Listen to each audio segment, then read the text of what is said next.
नंतर पुढच्या बातमीकडे वळूयात। गेल्या 24 तासात मराठवाड्यात अनेक ठिकाणी अवकाळी पावसानं हजेरी लावली आहे। वादळी वाऱ्यासह झालेल्या पावसानं काढणीला आलेल्या पिकांचं मोठं नुकसान झालंय।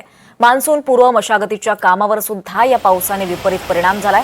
एकीकडे मराठवाड्यातील शेतकरी पाणी टंचाईचा सामना करत असताना दुसरीकडे अवकाळी पावसामुळे शेतकरी दुहेरी संकटात सापडलाय। तर अवकाळी पावसामुळे झालेल्या उन्हाळी पिकांच्या नुकसानीचे पंचनामे करण्याची मागणी शेतकऱ्यांकडून केली जाते। तर दुसरीकडे जळगाव आणि नंदुरबारमध्ये सुद्धा पावसामुळे प्रचंड असं नुकसान झालंय।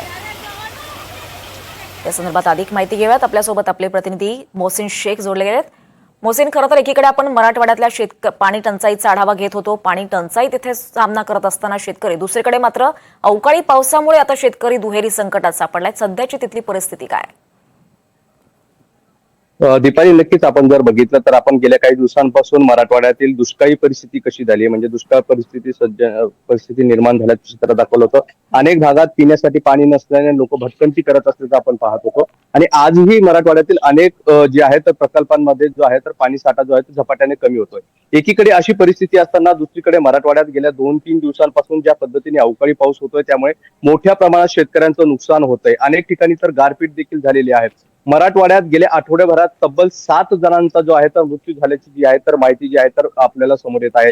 त्यामुळे एकंदरीत एकीकडे जे आहे तर अवकाळी पावसाचा फटका बसतोय तर दुसरीकडे पाणी टंचाईचा जे आहे तर सामना जो आहे तर शेतकऱ्यांना करावा लागतोय।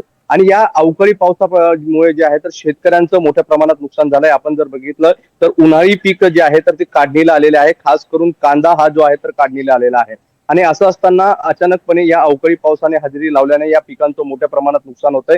खास करून जे आहे तर फळबागांचं देखील मोठ्या प्रमाणात नुकसान होताना आपल्याला पाहायला मिळत आहे। त्यामुळे या सगळ्या नुकसानीचे आता पंचनामे करून तात्काळ नुकसान भरपाई देण्याची मागणी देखील मराठवाड्यातील शेतकऱ्यांकडून केली जाते। मराठवाडा आपण जर बघितलं तर कधी दुष्काळ, कधी ओला दुष्काळ, कधी सुका दुष्काळ अशी परिस्थिती आपल्याला पाहायला मिळते। आणि नेहमीच संकटात सापडलेला शेतकरी यंदा देखील जे आहे तर पुन्हा एकदा संकटात सापडलेल्याचं आपल्याला पाहायला मिळतं। त्यामुळे आता ह्या सगळ्या नुकसानीचे पंचनामे प्रत्यक्षात कधी सुरू होतात आणि याची नुकसान भरपाई शेतकऱ्यांना कधी मिळते हे पाहणं महत्वाचं असणार आहे। मात्र मराठवाड्यात जे चित्र आहे त्या दुहेरी संकटात मराठवाड्यातील शेतकरी सापडलेला आपल्याला पाहायला मिळतोय। एकीकडे पाणी टंचाई आहे तर दुसरीकडे अवकाळी पाऊस जो आहे तर पडताना पाहायला मिळतोय। आजही जे आहे तर छत्रपती संभाजीनगरमध्ये सकाळपासून ढगाळ वातावरण आहे।